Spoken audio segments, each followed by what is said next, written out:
ఈరోజు మనం ఎలా ఇతరులను ప్రభావితం చేయాలనేది ప్రత్యేకంగా 7 శక్తివంతమైన సూత్రాలను నేర్చుకోబోతున్నాం. వీటిని మన జీవితంలో ఎలా ఉపయోగించవచ్చు, అవగాహన ఉన్నప్పుడే మనకు లేదా ఎవరికైనా ఎలా పనిచేస్తాయో కూడా తెలుసుకుంటాం. ఈ సూత్రాలు రాబర్ట్ షెల్డినీ గారు తన ఇన్ఫ్లుయెన్స్ పుస్తకంలో చర్చించారు. ఆయన్ను మనం క్రెడిట్ చేయాలి.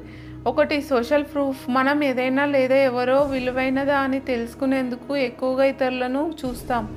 ఉదాహరణకు, ఒక యూట్యూబర్ 25 ఫోటోగ్రాఫర్లను తన చుట్టూ కూర్చొని వీధిలో ఫోటోలు తీసే విధంగా హైర్ చేశాడు.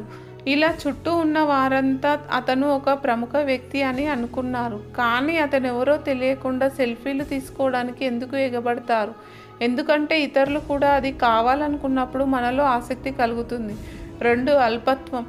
ఏదైనా సరుకు లేదా అవకాశం వస్తే అరుదుగా ఉంటే దాన్ని పొందాలనే కోరిక మరింత పెరుగుతుంది. మనలో మిస్ అవ్వడం అన్న భయం ఉంటుంది. ఉదాహరణకు, ఒక కంపెనీ మనకు చక్కని ఆఫర్ ఇస్తే దానిని వెంటనే తీసుకోవాలని మనలో ఉన్న అల్పత్వ భావనతో ఆఫర్ రద్దు కాకుండా అందుకోవాలనే కోరిక కలుగుతుంది. 3. స్థిరత్వం. మనం గతంలో చెప్పిన దానిని కాదనుకోకూడదు. ఎవరైనా ఒక నిర్ణయం తీసుకున్న తర్వాత వారు స్థిరంగా దానిని పాటించాలనే ఆలోచన కలుగుతుంది. ఇలాంటప్పుడు మీరు వారిని వారి గత చర్యల ఆధారంగా సమర్థించవచ్చు. 4. వాటిమప్పు.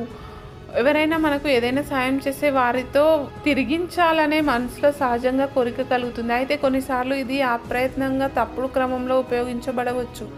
ఉదాహరణకు, ఏదైనా చిన్నదైన సాయం చేసి తర్వాత పెద్దదైన సాయం కోరడం. 5. అధికారత. మనకు నమ్మకం కలిగిన వారి మాటలను మనం ఆమోదిస్తాం.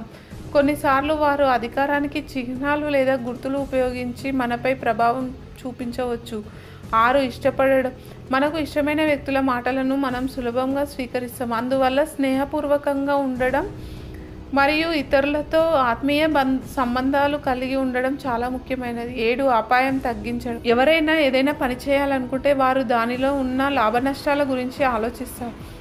మీ విజ్ఞాపనాలకు వారు అవును అనేటప్పుడు మీ మాటలను ఎలా మేలు చేస్తాయని చూపించండి. ఇంతకు మించి ప్రభావితం చేసే విధానాలు ఆచరణకు మేలు చేస్తేనే ఉపయోగించాలి. అప్పుడు మీరు గెలుస్తారు.